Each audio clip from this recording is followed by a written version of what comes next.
Hello.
Hello. Hi. Hello, everybody out there in Paranormal Brew World. Thank you for joining me and Vince this evening. Special Sunday brew. I haven't had a Sunday episode in a while, so thank you for joining me. Mm-hmm. For anybody that does not know this gentleman, Vince Kelien, did I say that right? Yep. I said it right. Good. A paranormal urban explorer. Right? So it's a paranormal investigator, urban explorer. So okay. When I first was trying to get my stick or whatever, I was just like, I just put the two of them together. So urban investigator, paranormal, or no, yeah. Oh, urban investigator. I got it. Yeah. You put both together. Yeah. Got it. I love it. I do. I really do. So let's start at the beginning. Just how you started to get into it. Did the urban exploring come first? Did the paranormal investigating go first? Were they combined? And just how you got to where you are right now? I started in 2010 at a place called Waverly Hills Sanatorium. I was just always into dark stuff, and the building looked cool, and I didn't believe in anything. I had a paranormal occurrence when I was a kid, but I chalked it up to my imagination. But so 2010-ish, a friend of mine from high school was going to be in producing a movie at Waverly, and she had asked me if I wanted to be a part of it, if I wanted to be an extra, and I said yes. So I had fallen in love with the building, being there for a full weekend and just kind of walking around the building and things like that. And the next year came around. That was in 2009. So 2010 rolled around. Excuse me. And I'm following everything Waverly, everything from Facebook to YouTube, whatever people have put out, literally anything and everything you could possibly think of. And I saw an ad for a haunted house audition, which I didn't care about at all, but I was like, I could use that to get up there just to talk to the owner and say, hey, look, I live 5 minutes down the road. I can help. I've been in construction my entire career, which at the time I was 35, almost 35 now. So, I mean, right around the time where I was 19, 20. So somewhere around there. And I had walked up to the owner. I had told Tina everything that I was excited for. And they said, well, you want to help build the haunted house on the first floor? We've got some things to finish up. So I did. And my very first day going in, I worked all day, putting some panels up in the maze on the first floor. And it was around 5 o'clock, dead middle of summer. Dead middle of summer. And it was hot and muggy and nasty. And so I pretty much packed everything up. Excuse me while I do something. I was like, whoa, what kind of show we getting here, Vince? No, not that kind of show. That's onlyghost.com. No. But here we go. But so it was, like I said, it was the middle of the August heat. It was disgusting outside. I packed up my toolbox which was like a roller bag. And I went down the hallway, and I hadn't really been paying attention all day. Skill saw, drill, stuff like that makes a lot of noise. So I wasn't really paying attention to anything. And I get down to the what we call the glass doors, the glass staircase. I open up the door, set the alarm, shut the door, and walk out to the back parking lot. Now, I didn't realize that I could park behind the building or on the side of the building. Mhm. And I just parked out back because that's what I was used to with the haunted house, going up there. Um, so I rolled it out to the parking lot. I popped the trunk, and I hear what sounds like a ball hitting concrete. And it's super echoey. So I look back up at the building, and a red Dodge ball comes flying out of the 4th floor solarium. Stop. Bounces in the parking lot. And if you know anything about Waverly, if you've ever seen Waverly, you know that the back parking lot leads down into a neighborhood. It bounced down into the neighborhood. Vince left all his shit in the parking lot with the trunk wide open, and I down the main gate. I get down to the gate, I open it, and I'm so nervous and shocked and everything else that I actually hit the hood of my car with it. And I scraped the hell out of it, actually. Wow. And you said nobody else was there. You were the last one there. So Tina and Charlie were they were on their way back, but Yeah. nobody was there. Wow. I got chills, actually. And so I get the gate open. I didn't even move the car. I just scraped it over the hood. And I start hearing that ball on concrete type sound again. And I look back, and I hear laughing, and that ball is coming down the driveway, down to the main gate. I left the gate wide open, and I went home. I called Tina about 5 minutes later. I said, I'm not going to explain to you right now what happened. I'll be back up in the morning. If you wouldn't mind, have Joe grab my toolbox out of the parking lot, and the gate's open for you when you get up here. And Tina laughed the next morning at me, and she said, "You've been initiated." Wow. And it was just from then on. So, most of my time at Waverly. Experience? That was your first paranormal that was my first one at Waverly. Okay. Now when I was a kid, I was probably about 5 years old. I was running up and down the hallway like a jackass and jumping on the bed in the back room, like most, it's probably just a boy thing. I don't know about girls, but the last time that I ran from the living room to the back room and jumped on the bed, when I turned, I thought I saw a little girl that was sitting in the corner. Scared the piss out of me, but I try, you get older, you chalk stuff up like that to your imagination. Yep. So from then on, after that day, that was pretty much it. And I was up at Waverly on and off since 2010. Most of my career there was just the haunted house. There was one season where I did the privates for a while by myself. But most of the time it was just the haunted house stuff and getting it ready and stuff like that. But then about 2 years ago, I was asked to come back, and there was some drama and some stupid stuff going on up there that nobody was being real truthful about. That wasn't my business, and it's still really not my business.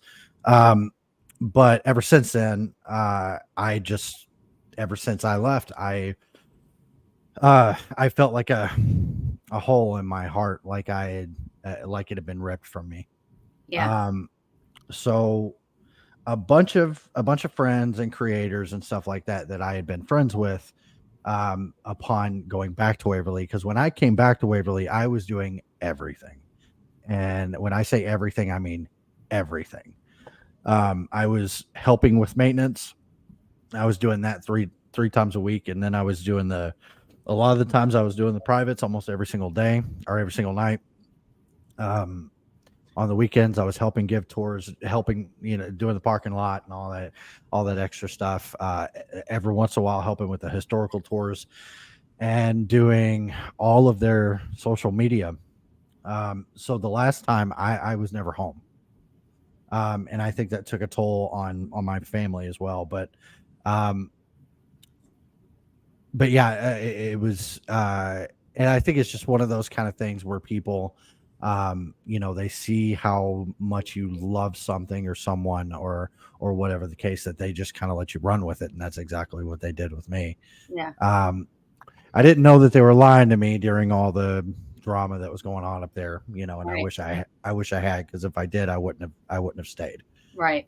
Right. Um, because Well, you it, sacrificed a lot. You sacrificed a lot, your family and family time and stuff like that, well, it was all of that was more around the fact that whenever I was a kid, my mom and dad was never really there. I had a stepmom, um, who was there, but I was at Waverly so often that Tina and Charlie kind of became like my dad and my mom. And they were always there for me. And at the time, the three of us weren't talking, and the people that were up there running the show was like not being truthful about anything that was going on during the drama and everything else. And had I known about it, I probably wouldn't have even went back up there. But lesson learned. right. But while I was up there, I met a bunch of new people and learned a lot of new things as far as like YouTube and TikTok and Instagram and stuff like that. And I had already kind of been down the social media rabbit hole with Vine. Mhm. I was one click away from being one of the first to hit 100K on Vine, Mhm. doing really stupid lip sync screen Really? like lip sync screen scenes from like Supernatural and from like Buffy the Vampire Slayer, bunch of stupid shit. Um, but Vince, ever been to Shanley? I have not. She's on the list for next year. I Um, have. So awesome. Go ahead. but so I was like one step behind Sam and Colby with 100K on Vine at one point in time, and I stopped, and I shouldn't have, because if I wouldn't have stopped, I might have been a little bit somewhere different now. But um, so I'd already went down the rabbit hole of social media and was already playing around with it. But some guys, and we can throw some shout outs there, but some guys Absolutely. knew how bad I was hurting. And I kind of helped them out. They kind of helped me out with different things. But there's a couple, two guys from a little paranormal group called Haunted Nights. For anyone who has ever wanted to go to the Saratoga County Homestead, you can go to hauntednightsevents.com. They tend to open up a little round of tours throughout the year. But those guys knew how badly I was hurting over it, and there's some others. There's like Kalani Ghost Hunter, Ghostly Travels with Zach, Unfortunate Travels. There was a bunch of guys that were just like super Ghoul Guide. There was a bunch of them that was like, get your ass up and quit soaking and quit sulking about it, and come do what we're doing, come hang out, and do all this fun stuff. So I did, and I realized how expensive it was. Yeah. This is where the urbex kind of came into play. So I started looking at abandoned buildings that were decayed to the point to where people were afraid to go in, and places that they may have been owned, but they weren't exactly like, either the owners have died and there was no next of kin, or the whatever building it was, whatever company it was, wasn't. Some owners may not have even known that they own that building, Gotcha. and then some of them are like, they own it, but they don't care. Like, yes, it's a historical landmark, but if we let it crumble, then it doesn't matter. That hurts my heart. It's what it is. There's a Yeah. building there's a property right now sitting, and I swear, if any of you like go nuts on this, I'm gonna like lose my shit. There's a place just a little outside of Birmingham called the State Training School for Girls. Now, normally with urbexing, we don't disclose locations because we want them to stay safe. We don't want them to deter anymore. We don't want the doors to get ripped off. We don't want, damage and stuff like that, because we'd like to return at some point. And if you tell the world these places, you know what I mean? There might be that one graffiti artist that Right. that is like a 15-year-old boy or girl or whatever who doesn't care about the same stuff we do. Right, exactly. And that causes problems. That causes trouble. But there's this place in Birmingham, outside of Birmingham, was a really rough spot. In legality wise, the patients were the girl. Sorry, it wasn't a hospital, but the girls were being mistreated by staff sexually, verbally, things like that. Terrible. A couple of them died from the abuse. Oh, terrible. The state finally stepped in and was like, okay, we're going to Pennhurst this right now, if anyone understands what I'm talking about. Absolutely. So there was a lot of issues going on there. And the property now, as it sits, is just laying in decay. And the state doesn't care about it. And it's a shame, because there's places like that. When I walked through one of these buildings, I heard footsteps above me, and there was no roof. Nice. That's some like serious residual energy. Yeah. Hey, how do you know? I'm always afraid to go into buildings like that, because I'm always afraid, like, what if there's a squatter in there or something? Or what if there's like... Most people are. And I'll tell anyone that wants to hear it, if you feel like it's off, don't bother. Then it is. Plus you run into other issues, like the law may get called on you. Somebody sees your car out front, or maybe parked suspiciously somewhere else, they might call law on you. Now 9 times out of 10, the law is like, hey, what are you doing? Oh, you have a YouTube channel. Okay, well, paint us in a good light and tell your people that this is a dangerous location, they shouldn't come to it, type thing.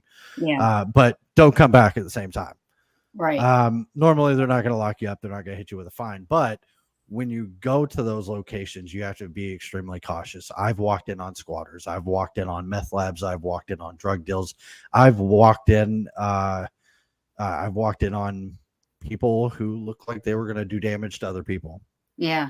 Yeah, that's what scares me. Like, I mean, like, how do you, like, you can't research an abandoned location, can you? I mean, like, you can, but like, sometimes it's just your gut. Sometimes it's hi Jocelyn. Sometimes it's just your gut that you have to go off of. Sometimes it's other things.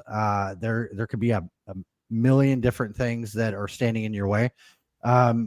I'll give you like an instance. So I remember last year I was doing a lot of work in Alabama, and this is another shout out to my boss. My boss is my sponsor for a lot of things. He doesn't, like, when I'm out of town for work, he doesn't care that I use the company vehicle for, to do what I do.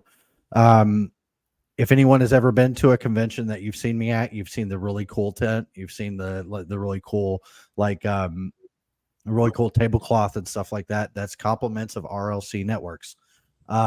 They caught my eye. I stopped to talk to you guys. I was like, what's going on over here? But all that cool stuff, the tablecloth and everything else is all sponsored for the most part. Now, like the extra stuff, like shirts and stuff, I got to do myself. My traveling companion Val has helped me out with getting a lot of that done too, as well as Greg. But I have a lot of people behind me that support me on a lot of this stuff, that they and even just like my group, like we have a group of people that was like at the same time fired from Waverly during the drama. Mm-hmm. So we have a small little group called Outcast Paranormal. Nice. I like it. And so they all help. Val is usually the one that's always there, but every once in a while I've got Taylor, who's like the size of a toddler, and then we have AJ, who goes to all the other locations, all the urbexing places with me. I take him to everyone, unless I'm out of town for work, then I have to do it myself. And then Haley, she still works up at Waverly, but she's still a part of the group, and she was just out at Randolph County Infirmary with us. And there's a bunch, and they all help where they can. They're all very supportive. For anyone who's curious, you can check out at Acrogeist on TikTok and at Taylor Ray on TikTok, and I think Instagram as well. Both of them, I think it's the same screen name. But there's other influencers in the group too. And it's really like what you said. You walked up, you saw the booth, and how cool it was, and you were like, I got to stop and talk. You're not going to get that if you don't have good, solid people behind you. That's so true. If any one of you, any of Taryn's followers or listeners or anything like that, if you guys have ever been out to a convention that she's at, you'll see her around people like Pamela Berry. You'll see her around people like Larissa and Chris. What's up, guys? It's Chris, Paranormal Explorer. Just people like that. But it's not because they're all tight knit. It's because they're all understanding. They all respect each other. They're all in such a good area, and that's what you need with this kind of stuff. To do this kind of stuff is good people backing you and good people behind you. Mm-hmm. I think I was scrolling through Facebook pictures the other day, and I saw pictures of you with Pamela at a totally different convention. Yeah. That's having good people behind you. I don't even know who the owners of the convention was, but they was right there, front line and center, and those owners will probably be at the bash this coming up year. Yeah. That's just how this kind of works. But so totally off track or whatever. No, you're fine. I love it. No, it's great. It's great. You were saying about that you guys we were talking about stepping into places that because I'm right near the Pine Barrens. Pine Barrens. Oh, sure, yeah. There's no first of all, the people. It's New Jersey. I mean, come on. You got to be careful going into any woods in New Jersey. Sure. But Pine Barrens. But there's all these types of buildings and stuff all over the place. I would love to get in. My curiosity just wants me to go in, but I'm like, so I guess depending on what state, carry and conceal laws are different. Yeah. Oh yes, that's for sure. I'm gonna tell anyone and everyone, if you're gonna come and do the thing that I do, I'm gonna tell you it's probably best to have that. I know New York is weird about the carry and conceal law, or just owning in general, but that's probably going to be your best bet. If you're not a big pew pew person, I think pepper spray or like a baton or something like that to carry on you to defend yourself is a really good thing to have. Have you ever had to defend yourself? Luckily not.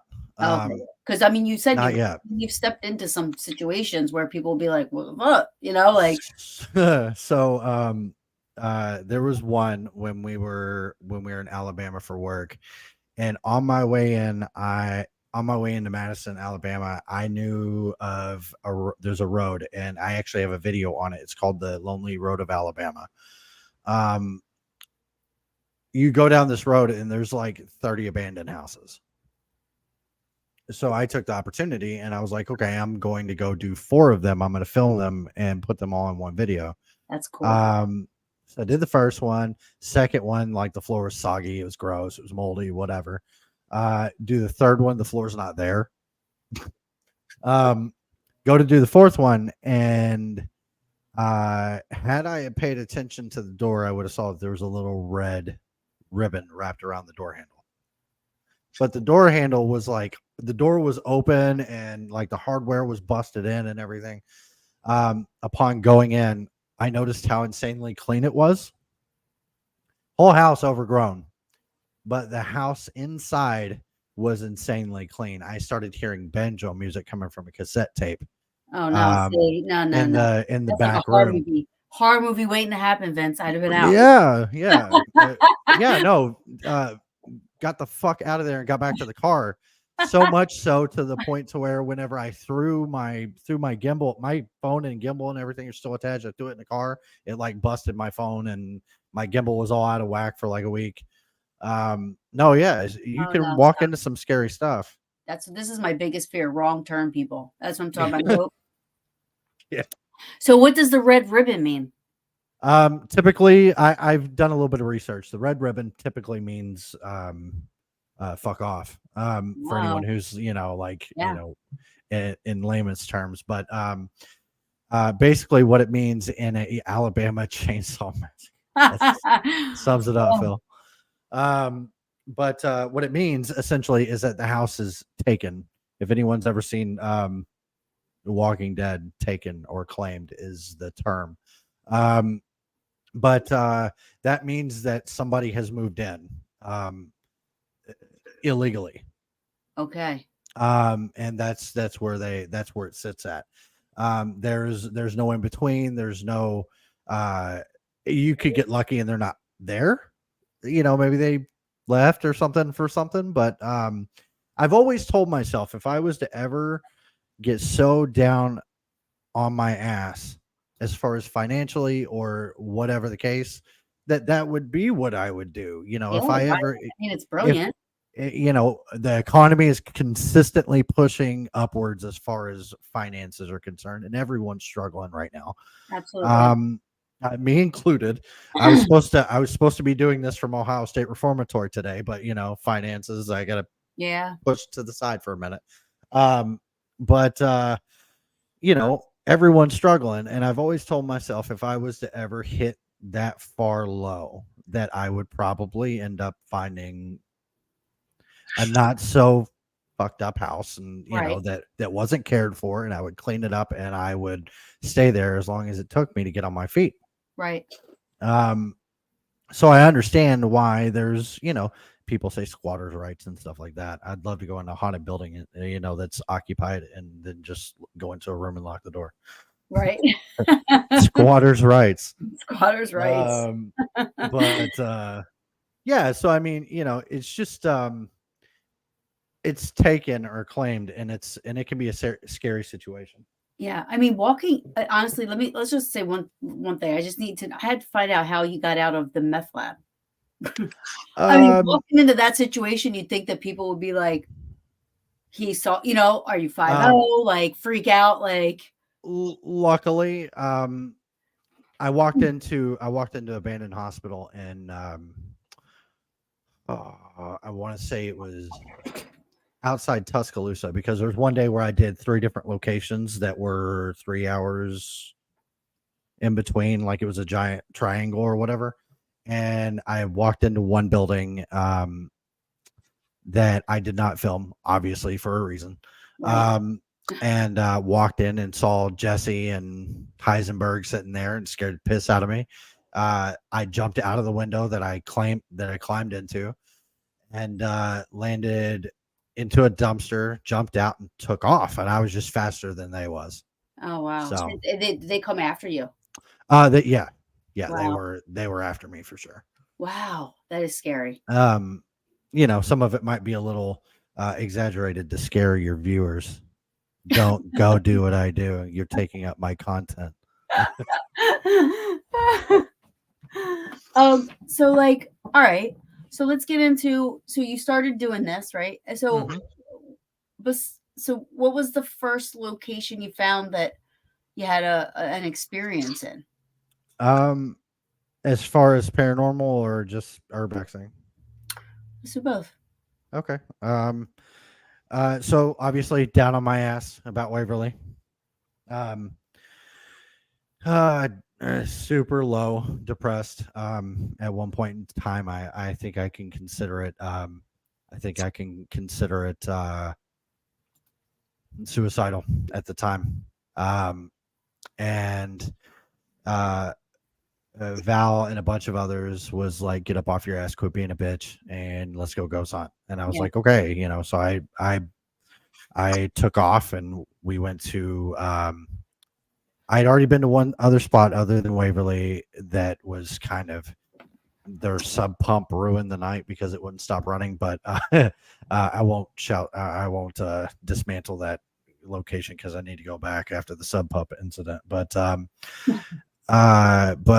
my first one after being away from Waverly was actually funny. Ohio State Reformatory. Oh, Um, and we had this planned out for a while before I even left Waverly. And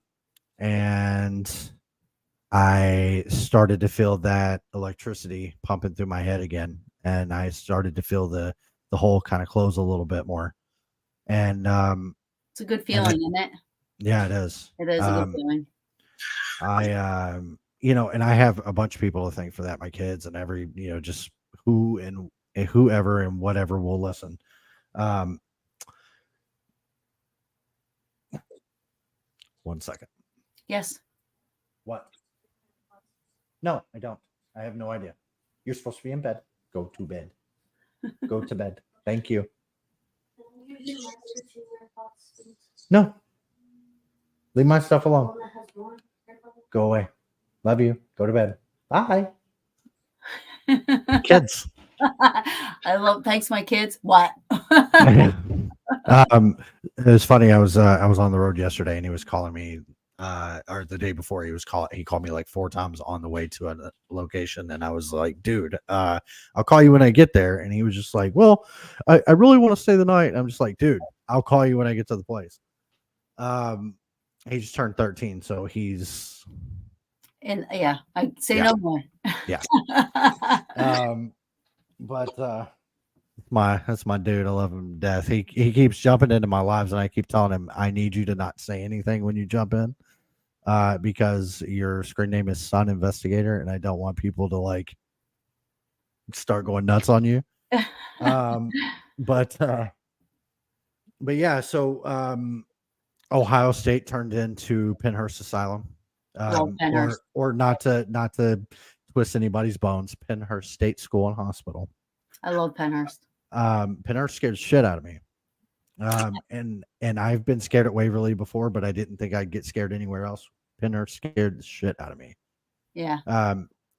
Was walking on the catwalk to the Devon building and walked two steps in, saw a shadow figure, heard the words "get out" in real time, and I turned around and got the fuck out. I eventually went back the same night, to go to, face fears or whatever. But I think Waverly will always have my number one, but Pennhurst has gained my like equal. Yeah.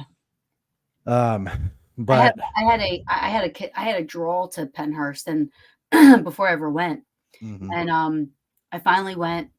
And I remember I'm not a psychic medium. I'm not like an empath where I can walk into places and like I feel stuff, I mean, I have intuition, obviously, but I don't have like that whatever.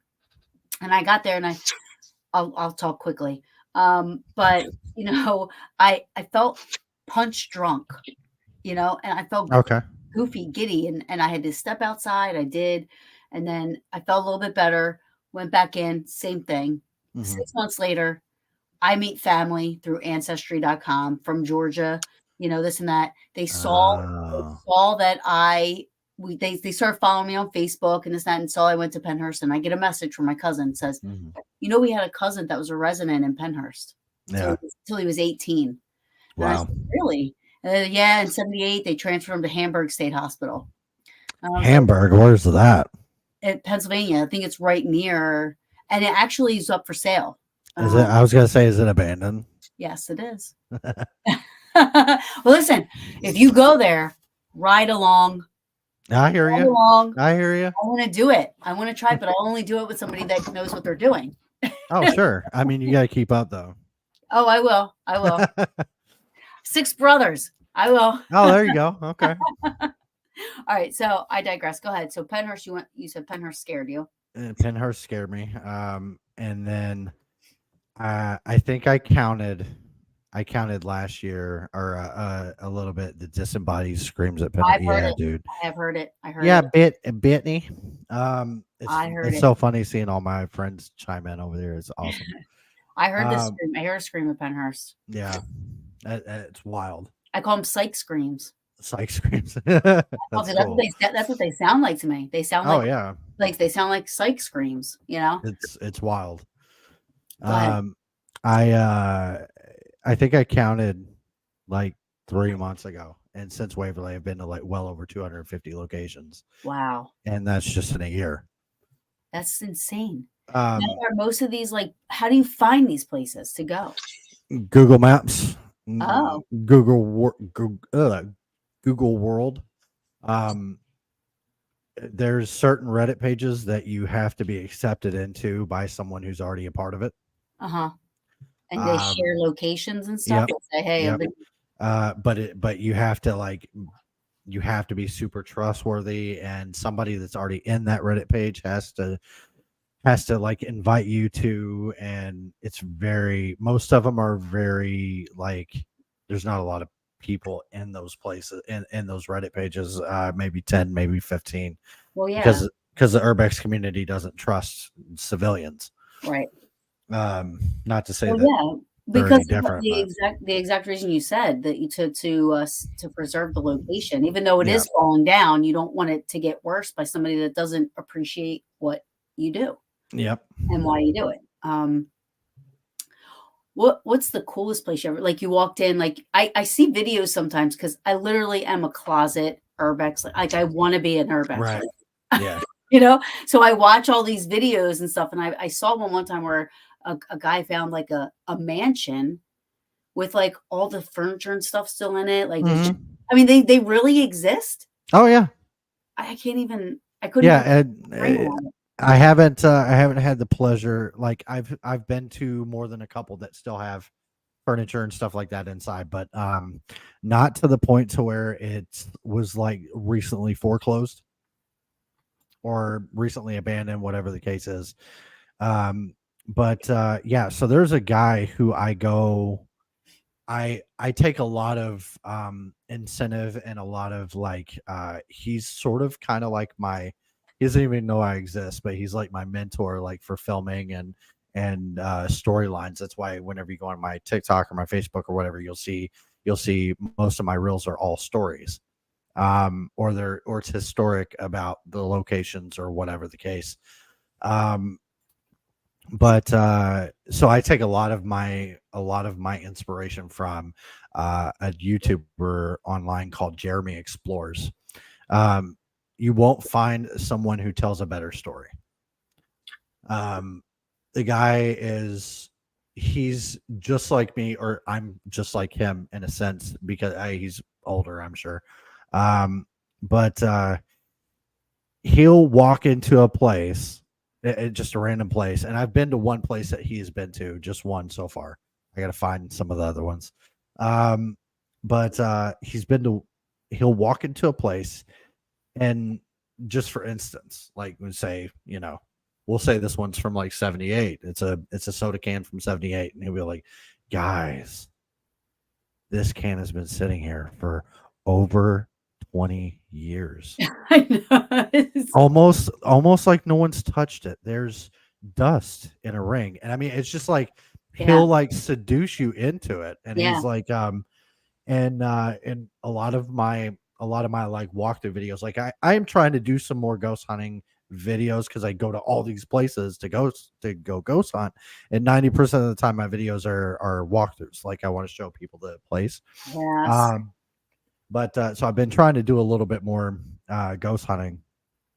But I also don't want to be like everybody else. I want to be my own person. But um he tells these stories like the house is his, or like the hospital is his, or the asylum is his, or whatever the case. He'll draw you so into it to Yeah. where you're just like, how does he walk into this building, and how does he walk into this antebellum mansion in France, and not take anything? Yeah. So like that's a big no-no too in the urbex Yeah. community. You're not supposed to take anything. Right. I wouldn't. I Um, think it would be bad juju. so I found a way around it, and some people might in the chat might diss me for this or whatever, but I found a way around it. Mhm. Something small and insignificant that a scrapper would have already picked up 9 times out of 10. Right. Something this simple. Oh, is that a keyhole It's thingy? a keyhole. Yeah. Oh, yeah. So, Well, that's not so that something as small and insignificant as that. yeah. I Um, don't think that's bad. but for me, it holds a story. Right. So those two, I just haven't put in my case yet. I have 1, 2, 3, 4, 5, Over 50 in a shadow That's box, awesome. sitting right above the camera. Well, I think it's Um, a good way to highlight the places you've been. mhm. It holds and I can tell you what every single one of them are too. Isn't that crazy? Yeah, Because most of them are the same. Most of them are just like this, I love that first one oval you showed. shape like Yeah, this. This one, the one that you're talking about, yeah, is the coolest. I'm not gonna tell you where it's from, it's really um, cool. but it's the only one I've found that has a design so far. Yeah, that's really pretty. I like that. Now, if I ever make it overseas, I'll probably find more like that. Yeah. But that's the coolest one that I found so far, and the place has a deep meaning to me anyway. Um, but I have I have some up there that have some really great meaning to me. And I see what you're saying. And for me, I feel bad even one time I was walking on the railroad cut in Gettysburg. First of all, I didn't even Mhm. know it was private property. Never Sure. knew until recently. But Mhm. there was a railroad stake, just Oh laying, yeah, yeah. and I was just like, you Oh, know, it's just a railroad. Take it. Who cares? it's a railroad stake. Nobody cares about that. Get out of No, here. but I still feel so. I know I wouldn't take anything if I went to a house. I would just be like, I don't know. It depends, but I think what you have is cool. I don't think there's anything wrong with that. I don't. So there's the shadow box that they're all sitting in. And I can tell you this one because the police know about it and everything else. But not that LMPD's in here, but so there's a one of their old police stations downtown Louisville. It's where I live. Um, and in the same parking lot is a building that was a government building at one time, before it shut down, as was before Kentucky Baptist Hospital. And this hospital was erected somewhere around the same time as Waverly because they needed a different kind of hospital that didn't house tuberculosis patients. Because this hospital, they needed a regular hospital, the city of Louisville. You couldn't send somebody that had the flu to Waverly because all the patients there had tuberculosis. So Yeah, you can't infect other people who are actually sick with something else other than tuberculosis. So right. this hospital was put in place. The shadow box that's holding all the key plates came from that LMPD station. Nice. I think it's the biggest thing I've ever taken, and the police officer told me I could take it because it's getting demoed.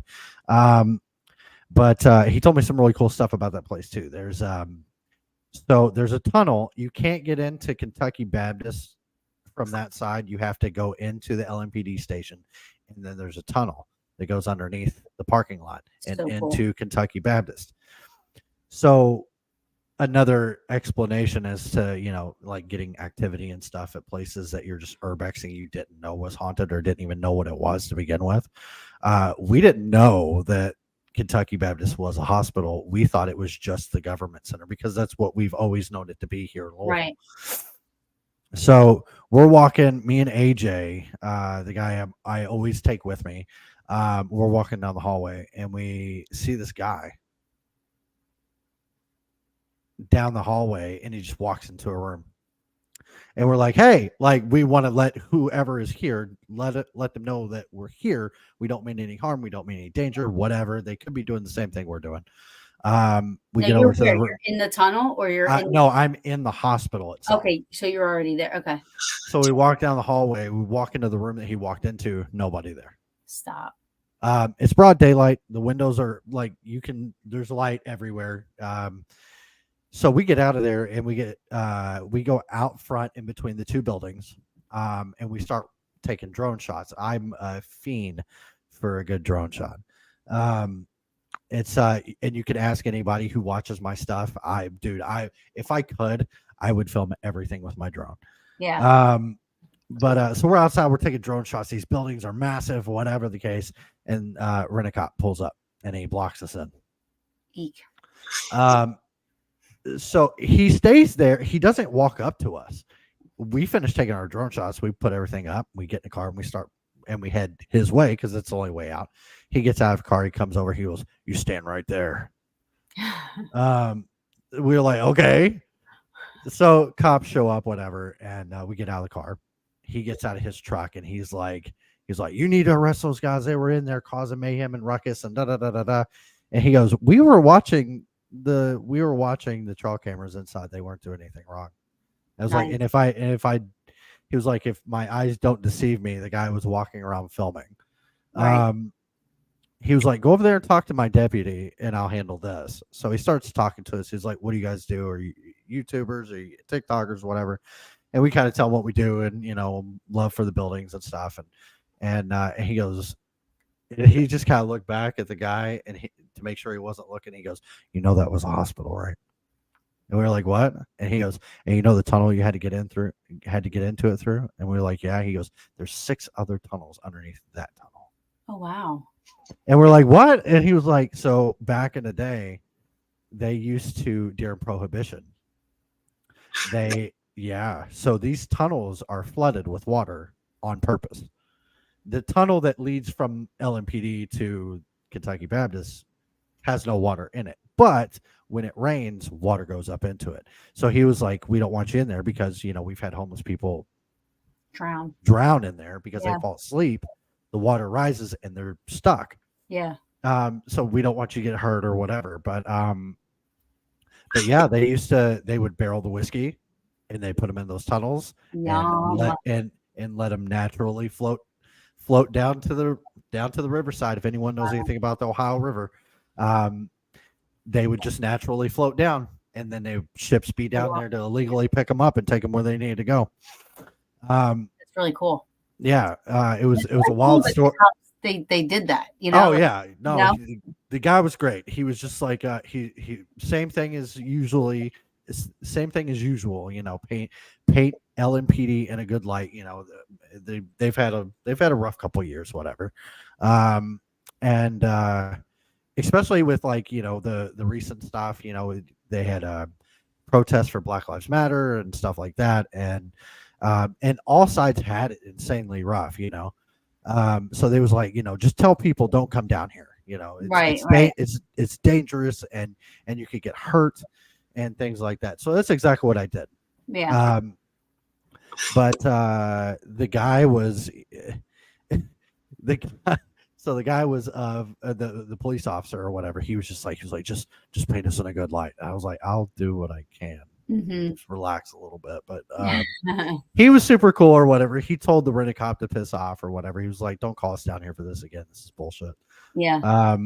But that's how they normally go. I've Awesome. had the police called 2 or 3 other times or whatever. And they're just like, it was like, I think one of them was like, do you want to go back in? That's cool.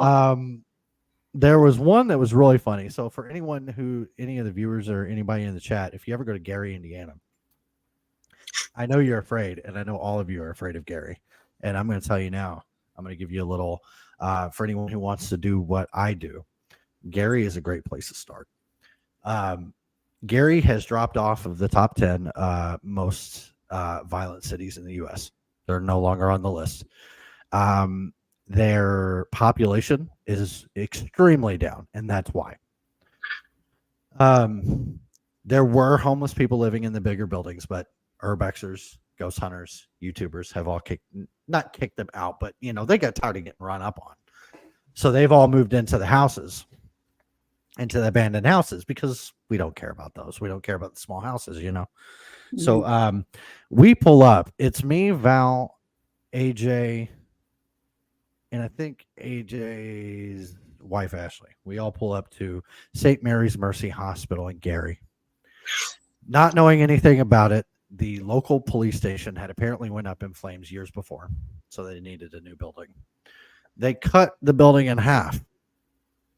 They cut the hospital in half, basically. So some hospitals have like the walkways in between buildings. Mm-hmm. They drywalled. Excuse me. They drywalled over one side and refinished and refurbished all of it, and then just left the other building. Oh wow! So it's sitting there. All of it's in the same parking lot. You're gonna have to wait, honey. I know. I can see. So anyway, we We get out of the car. We pull up into the parking lot. So remember that this building is in the same parking lot as the police station. It's actually technically the hospital that they're staying in. We get out of the car. There's cops everywhere. We wave to them, and they wave to us. Like they should have stopped us. Right. Didn't. But they were letting you guys go. They're just so used to it. They're just like, have a good day. So is that really big in your area? Like the YouTubing and the urbexing and all that stuff? Like, no, okay. not even. I can't imagine the Jersey cops being that cool about it, or even knowing about it. You know what I'm saying? Like saying like, oh, okay, we know what you guys are doing. Yeah. So 9 times out of 10, when I'm out of state, I'll call. Like I'll legitimately try to get access the right way. If I can't get a hold of anybody, if I can't find any research on who owns it, if there's no paperwork on who owns it, I'll probably just do it. But 9 times out of 10, I get permission for those places, and I suggest anyone who wants to do it to do the same. But 9 times out of 10, they're like, "Yeah, go ahead, it's fine." There's been one place that's turned me down, and I ended up going in there anyway, only because it got sold to somebody else. So I didn't know the other person. I didn't know who it got sold to. So I was like, I've been trying to do this with my buddy for like a year. Was Maysville Hospital and Hayeswood Hospital in Maysville, Kentucky. A buddy of mine used to own it. His name's Kevin Stitch. Local governments, said it was too far gone. There's asbestos. It would take millions to remove the asbestos. It'd take millions to replace the roof and things like that. It's just buildings like that are just going to get tore down. Yeah. But me and my buddy AJ had been waiting for like 6 months or something, and finally, it turns out he did it anyway. He didn't. AJ gives no fucks. He won't break in anywhere, but he'll just go in. He doesn't care. I hope he's in here and hears me calling him out. So we checked this place out. I mean, this place is due to be demoed. Since it's been sold, like they have plans for the property. So we checked that out, and that's probably the biggest amount of urbexing you're going to get in Kentucky, unless you find an antebellum, or you find a mansion, or you find I think there's even like more West Kentucky. You'll find I'm not trying to dog anybody from Kentucky because I'm not technically from Kentucky. I know people get really wild about this, but you'll probably find some abandoned trailer parks. You may or may not find. I think there's an abandoned town west of E-Town, I think. I haven't been out there yet. That sounds so cool. Haven't had a chance to go out there yet, but there's a couple places that are actually really close that I got to go check out with some buddies of mine called Paranormal Trio. They've been wanting to take me out to I can't remember the name of it. I shouldn't say it anyway because bad juju. It's classified information. Classified. But my buddies over at Paranormal Trio have been trying to get me out there, and I haven't had a chance really to take a full like weekend Tennessee trip because I just got done with a full Indiana one with some buddies of mine called Seeking Spirits. But I imagine it's really hard. It's easier to find the abandoned former businesses. It's easier to find them than it is the house. Nope. No. Really? Easier to find houses. Really? Yeah, you would think that, if you go onto Google and you type in abandoned places in Louisville, Kentucky, and some people are going to gas me for that too. By the way, it's still Louisville. It's not Louisville.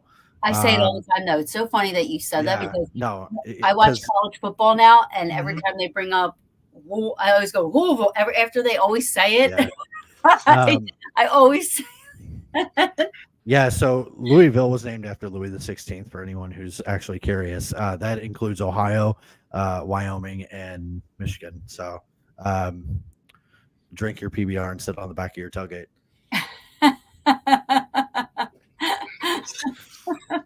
I've got a bunch of Kentucky family. Don't come at me. So I make fun of them too. I think that's awesome, though. I mean, how do you then pick the places that you're going to go to? Well, I typically look for I typically look for other people that's done it. So I'll go on YouTube and I'll type in the name or whatever. And sometimes there's houses that, there's a name for the house. Sometimes there's one here that's been ran through quite a bit. I think it's about to fall down anyway, but called the William Tarr House. Some houses have names, which is weird, I think, Yeah. for most people, because it's just somebody who was rich at one time owned it and died, and that was pretty much their end of their story. Right. A lot of times it's not interesting. Like the guy William Tarr was like was into whiskey and cotton. Like he didn't do anything. He didn't produce anything. He wasn't like, he was just successful, and that was it. But there's other places, like you could type in Waverly Hills Sanatorium. Yeah. And it'll bring up everything for the website. Right. Right. But you might find something that pops up that mentions a burial ground or Waverly Park, which was used to be part of Waverly's like actual property. You can literally type in like the Jemison Center, and there's like 50 around the US, but there's one abandoned one. Oh, wow. That nobody knows about. Right. There's just a million ways to like really find things. And typically it's typing in the county, it's typing in the state. It just depends on how you go about things. Would you consider yourself more of a thrill seeker or an investigator? I'm not serious on investigations. So I mean, it seems like it's more thrill seeker. Like it's like is. In the It investigative world, it's like thrill seeking in the investigative world. So if you go on an investigation with me, you have to watch your back. Because I'll scare the shit out of you. Every single time. You guys could be in a very emotional Estes session, and Vince is going to throw something at you while you have your blindfolds on. You don't have to. I'm easily scared, and I get scared. Like you wouldn't even have to. You could just walk around the corner and go boo, and I'd be like, ah. Right. So I mean, like, there's times I know when to be like serious or whatever, but yeah. And I know what buttons not to push normally. But most of the time, everyone's already expecting it, and I'm just like, dude, you've watched videos, relax. I would love to do it, but I would want to just like do what you do, like, so if it wasn't I wouldn't care if it wasn't paranormal investigating. Yeah. Like I would want to, I'm nosy, very nosy. Sure. I'm very nosy. This is perfect. Like this line of exploring, we could call it investigating. It is what it is. Yeah. This form of investigating, if you were a nosy person, if you were the kind of person that would go through your mom's like nightstand as a kid, if you're the kind of person that would still do it today, if you're the kind of person that would go through somebody else's phone, whatever, this is perfect for you because you run into stuff like this all the time. Yeah. He doesn't scare easily either. But yeah, Philip's been on 2 or 3 with me. Yeah, no, that's me. I want to get in every nook and cranny. But yeah, so I mean, like hidden compartments, because I always think like, oh, what if there's something hidden somewhere? So I'm always looking for that too, because I've come across a lot of people who have Kentucky law states that Kentucky law has a finders keepers law. If it's found, taxes haven't been paid on the property, it's yours. Wow. And I'm looking for that one random bando that happened to have money that nobody knew about. Yeah. Yeah. I could go ahead. Do you bring? I could pay for everything. Stuff? Do I bring what? Like metal detectors and stuff, or you just? No, I'm not looking. I'm not looking for it. You know what I mean? Now I would stumble across it, like, oh. Yeah, like if I stumble across it, great. If I don't, I didn't even know it was there to begin with. Yeah, yeah. But I mean, everyone's money hungry. Everyone's got their own problems. I mean, for anyone who doesn't do content creation, anyone that doesn't do podcasting, anyone who's just a normal at home that likes to watch these, and you're thinking about getting into content, you're going to be in debt really quickly. I'm not even like, I'm sure you can back me up on this. You're going to go into debt very quickly. Yeah. That's why Vince is home and not at OSR. Right. But it's the urbexing things helped out with a lot of that, because I mean, I could have probably easily last year I probably could have spent easy 20 grand on all the trips. I'm sure. If these places were in operation and stuff like that, like they gave tours and gave overnights and stuff, I would probably, I could have spent 20, 30, 40 grand easy. Yeah. It's an expensive hobby. And if you want to do it and do nothing but that and turn it into a job, you have to go through the unfortunate problems and tolls of debt until you get to that point. But speaking of which, I have a merch store and an Etsy store. Oh, you do? Shameless plug. No, plug it. There's no shameless. Plug it. Plug anything you want to plug. Seriously. So I had a question in my head. Oh, have you ever gotten to a place where you got there and were like, nope, not going in? Just didn't even go in. Oh yeah. A few. Oh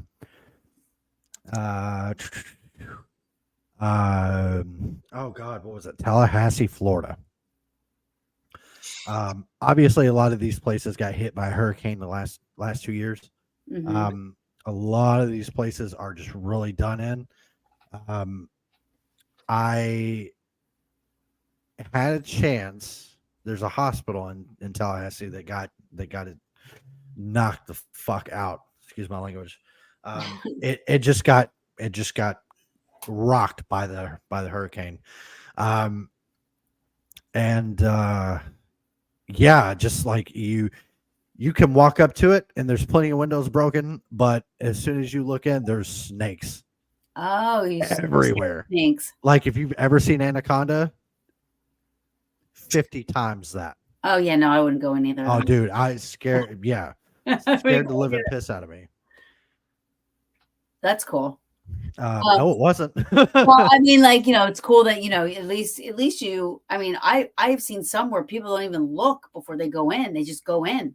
Oh, I do that sometimes, but like, you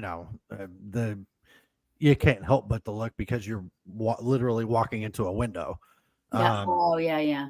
Yeah. So, I mean, you can't really help but to look, but yeah, sometimes I'll do that every once in a while. There's one that I wanted to do that's absolutely insanely ridiculous. There was a bank that was flipped upside down in Panama City, Florida. Flipped upside down. I don't know if it's there anymore. I don't know if they've demolished it and got rid of it or whatever, but a bank was flipped upside down by the hurricane, was picked up and dropped on its roof. Oh my God. And I thought to myself, how cool would it be just for a video? I'm not there to take money. I'm not there to steal anything. No. I'm there to film upside down. Yeah. That's insane. That would have been cool. Yeah, it would have. I don't know if it, like I said, I don't know if it's there, and I don't know the next time that I have a job to go to in Panama City. But if I ever do, I'm gonna find it if it's there. Where's the furthest you've traveled? Oh dear. To do the urbexing. Just to do urbexing. Probably upstate New York. I've been out to Stephen Dillon's location, Haunted Nights guys, Saratoga County Homestead. Their place is pretty much urbexing. Like they have ghosts, but it's so worn down and it's so beat up. Yeah. It's I've been to 1,000,001 spots like it, but there's actually really no place like the Homestead. It's kind of got that pull like Pennhurst and Waverly does. Oh, cool. It's a really neat location. But no trespassing or you'll get ran off by the neighbor with the dog. But yeah, he's that spot is, I think it's a 13-hour drive. I had to fly for it. Oh, Um, okay. and while I was out there, I checked out Norwich State Hospital. A buddy of mine runs and operates that. There's no actually operating because the Right, state right, doesn't want it in operation. But right, so they're working really hard at getting that turned over. So that she's had some content creators come through and trying to like, this is what we could be doing. This right. is, the kind of money it would draw, and stuff like Yeah, that. So, what's up, yeah. Robert? Um, that's awesome. I'm telling you, the next. So when you say when you have a job, what do you mean, like with your work? So, the people I work for is called RLC Networks, and we have third party contracts with cable or with fiber companies and cable companies all up and down the eastern seaboard. Gotcha. Um, Vince is no longer in the field. I hate cable. I don't like fiber. I don't want to do any of it. I know how to do all of it, and I can run it for days on end. I don't want to though. So after Waverly was done, I took 6 months off. I didn't do anything else but exploring and ghost hunting and everything else. My boss that I was with before Waverly the second time happened to be in Louisiana and New Orleans while I was there on a ghost hunt. Right. And he was like, I want to come check out the spooky spot you're at, whatever, blah, blah, blah.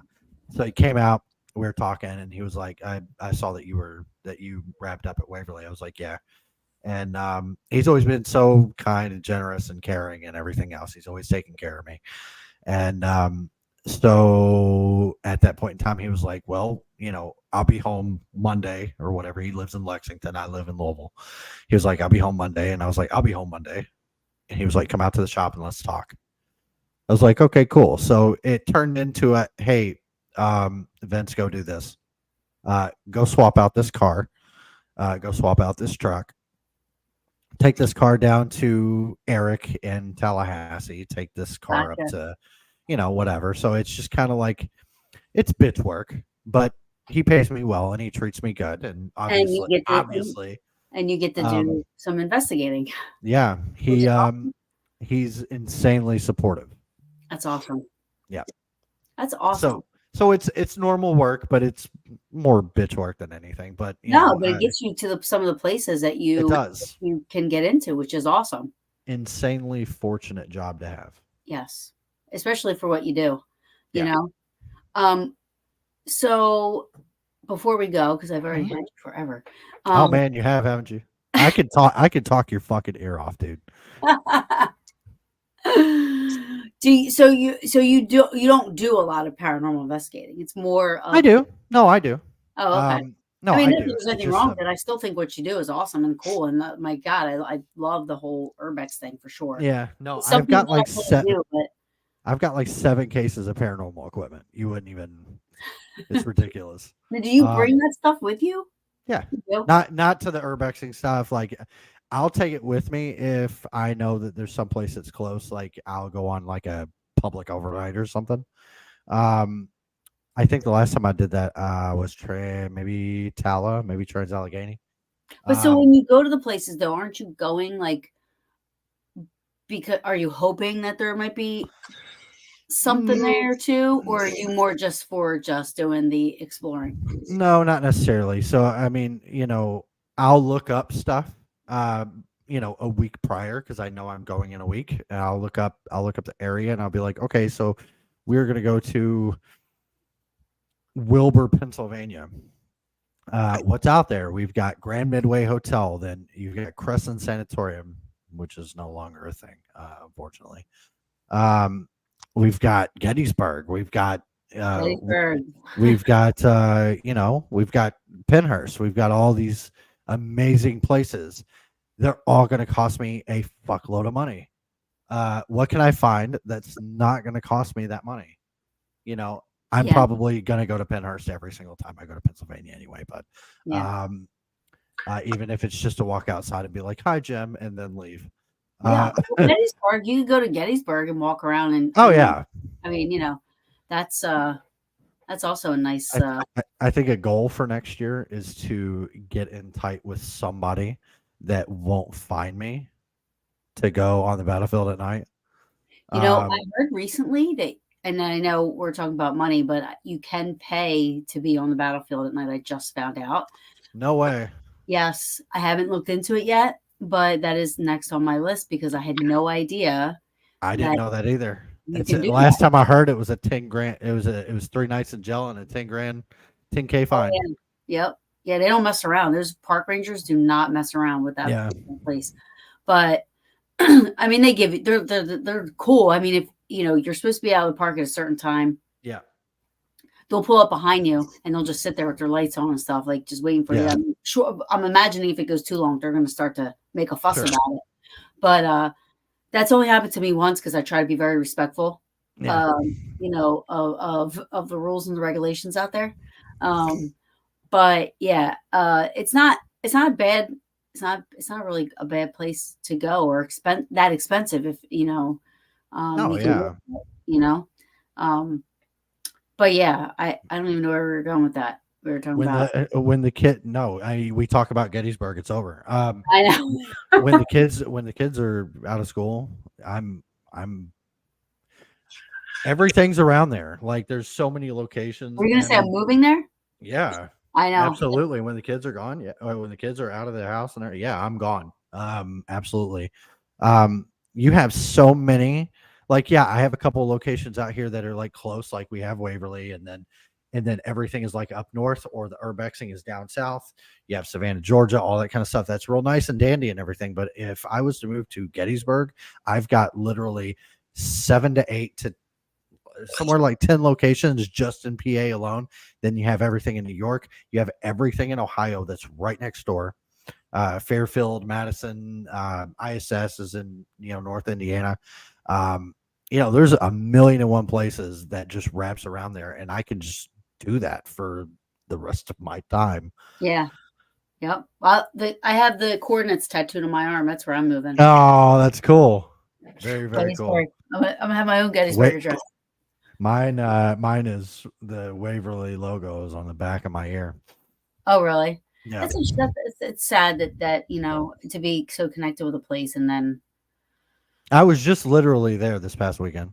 Were you? Well, that's awesome. So I could be there and everything else, but I to be totally honest, there's been talk of like there's people ask me if I was going back. I've asked to go back, and I usually get the runaround. I don't think I want to. I have found a big love in doing this. Mm-hmm. Going to other locations, showing other locations love. If you've ever seen any of my videos, there's locations that I'll go into just to clean up a room. Right. That's awesome. It's as ridiculous as that sounds. No, not at all. I mean, I used to go clean up cemeteries. I so want to get into that, like as like for like TikTok lives. I want to figure that out so we can get that brand deal with Scrub Daddy. Yeah, I mean, how cool would that be?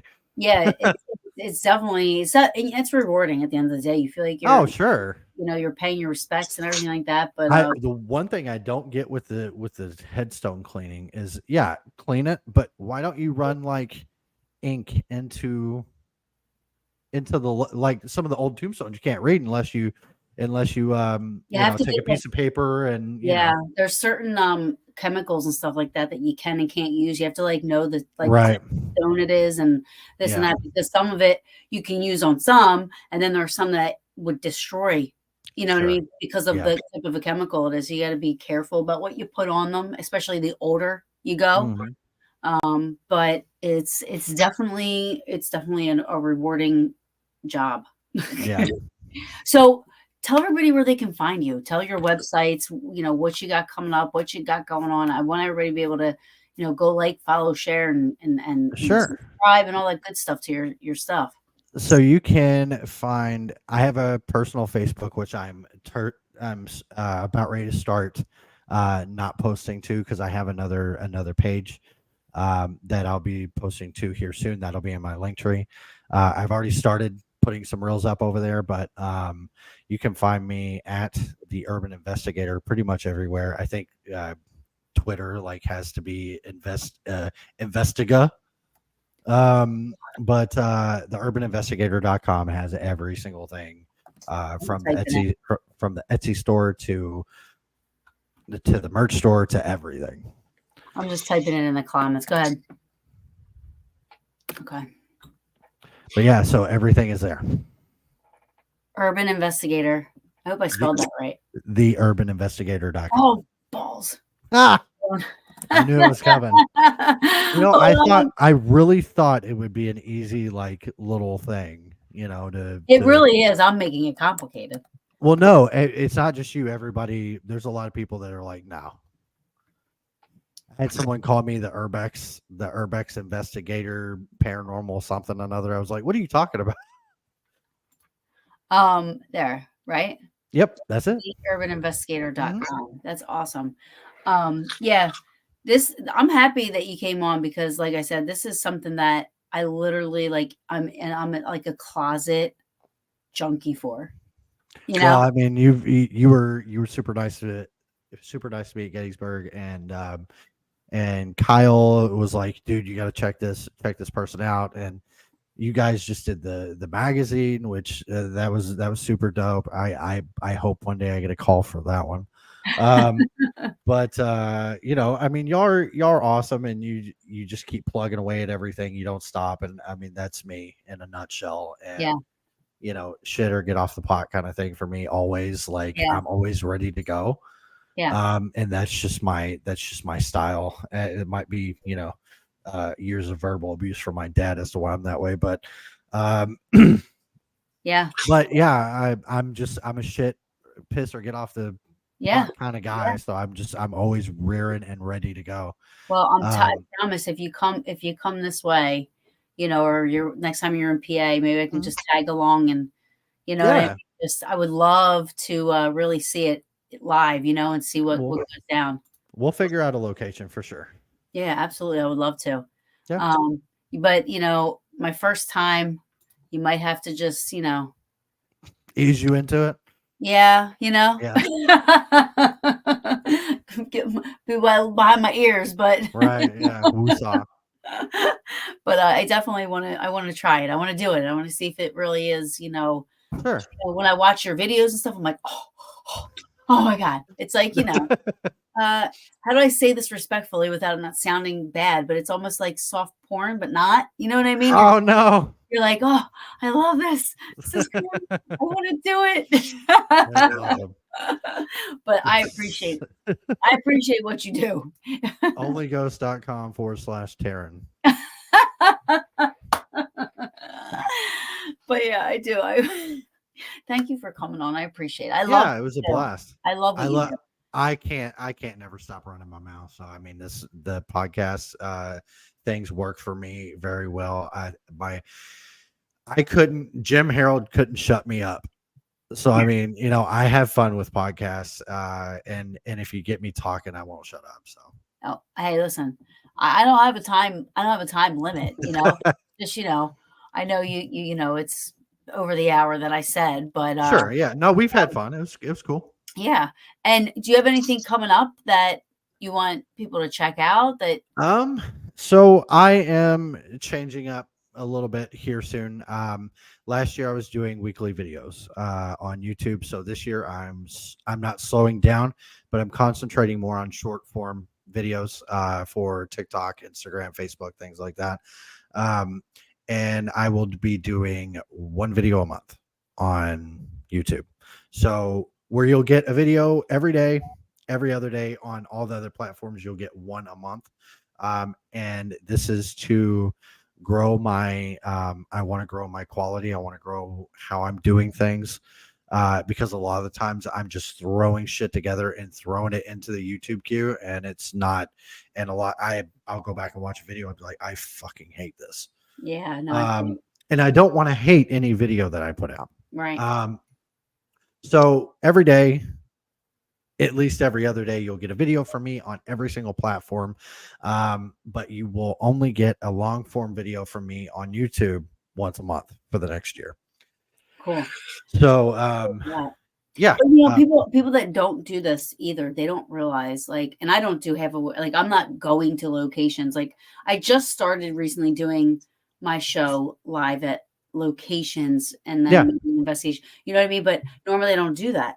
But the whole social media thing with trying to promote yourself and get yourself out there and it doesn't sound like a lot of work, but it's a lot of work Oh, and it's a lot so much of work. time. It's people don't have a single clue. Like No, you could sit there on the couch all day on your phone or on your laptop creating content, and maybe your spouse comes home at like 5, 6 o'clock. They've been at work all day, and you just happen to have the day off, so that's what you did all day. And all day. they're And like, "What's wrong?" They're like, "What's wrong with you?" You're like, "I'm tired," and they're like, "Tired from what?" And I'm like, and they you're don't, like, yeah, "You have no clue. right. You You have don't, and no especially, idea." and when you do it yourself, like there's people I know that have people that do stuff for them and Oh, everything. And I'm sure. like, oh, they're so spoiled because like having, and then, Well, having at to, the same time, they did it before they got that person to sure, do it sure, eventually, sure. so, I mean, they earned it at that I think they earned it at that point. If somebody else is getting paid to do it for them, they've earned that spot. Yeah, yeah, for sure. But here I am. I do it as much as I can, and then I try to like promote, my friends too. So Yeah. that it's hard to, So I do appreciate the pages that allow me to share my show on there Oh, because yeah. and keep letting me promote it because a lot of times people are like, well, we let you post on our page, but you're not sharing our stuff. Ah, there we Like, go. There it is. but I'm sharing on your page. So Yeah. people that follow Paranormal Brew are going to Mhm. see that I'm sharing it there. So I'm kind of like, I am kind of, Yep. so every once in a while I do, if they let me share it on there, I'll throw their page out there somewhere, you know what I Sure. mean? To give some, but anyway, so yes, it is very exhausting. So I can appreciate why you're doing what you're doing is all I'm saying. Sure. It's not an easy journey. No, And it will never stop being easy. There's not a single program in the world that's going to make it ever easier. no, Um, yeah, you can claim AI all you want to, but at the end of the day, you still have to post it. You still have to make sure that it's well and it's not copyrighted and all this other kind of stuff. It doesn't matter. absolutely. It's never gonna. It will never stop as long as you're doing it. So, Right. Well, I appreciate you. And I love what you do. I love your videos. I love watching them. And I'm happy that you're not stopping. well, I appreciate you having me on. It was a blast talking We'll to have to you. come on And again sometime and we'll oh have yeah, to, maybe the one day that I you do your ride along, I can go live on the brew and we can just do it sure. together. Yeah, we could do that. I have no problem not holding a camera. It's not going to be as professional as what you do, but I'm just Well, saying. it's okay. There's a woman right now who's she's new to the field. Her name's Bree. She's been doing that with StreamYard. She's been running around different locations instead of just strictly being TikTok or Facebook or whatever the case. And I mean, she goes ham at it like that every day. Yeah, that's So awesome. Well, thank you so much, Vince. This mhm. was a pleasure. The conversation was amazing. I hope everybody goes and likes and follows and all that good happy stuff to the urbaninvestigator.com. Appreciate Um, that. yeah, definitely. And check him out. And hopefully you'll be back on, Oh, sure. at some Yep. time. And maybe we can urbex or urban investigate together. It's Urbex, urban exploring, whatever the case. Yeah, no, I like it. It's cool. All Um, right. well, good night. Thank you so much. Have a good one. You too. All right. All right, everybody. Thank you for joining me. I will be on Wednesday, 8:30 p.m. Eastern. I am having on Beth Harper O'Brien and Michael Brown, the original Brew crew. And we're just going to reminisce and talk about it and catch up and see what they're doing today. And I hope you guys join me. Until then, I will see you guys.